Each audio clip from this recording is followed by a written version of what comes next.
Сәлем достар, бүгін сіздермен бірге бананды круассан жасап көрсететін боламын.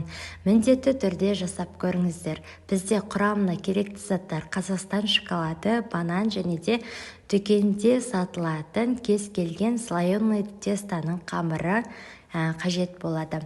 Ең әуелі біз бананымызды аламыз да, оның сыртқы қабығынан ажыратып алатын боламыз.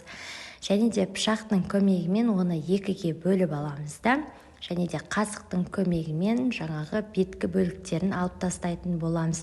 Дәл видеода көрсетілгендей етіп жасап көрсеңіздер болады, бірақ қатты терең етіп қасықпен алып тастауға болмайды. Себебі біз оның арасына шоколадты қоятын боламыз. Міне екінші бөлігінде мен тазалап алдым. Міндетті түрде көріңіздер. Осындай Қазақстан шоколадты қолданған болатынмын. Өзі дайын кесілген бөліктер бар. Осылай пышақтың көмегімен кесіп алдым да бананның ішіне орналастырып алдым. Және екінші бөлігіне де осылай орналастырып алдым.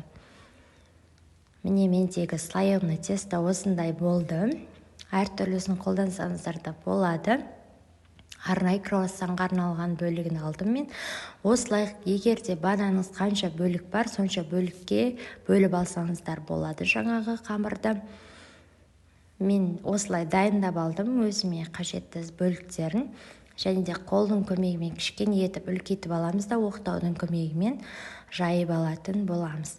Және де жаңағы бананды шоколадты осылай орап алатын боламыз. Және де осылай ашылған бөліктерін қысып аламыз. Жұмыртқаны оның бетіне жағып шығатын боламыз. Сап-сары әдемі болып тұру үшін.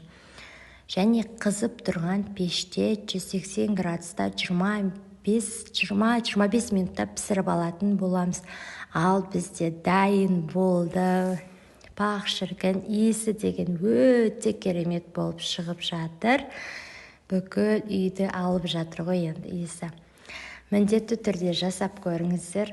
Дәл осындай керемет болып шығатын, қонақтар келсе алдына ұялмай қоятын нағыз жейтін круассан болып тұр ғой.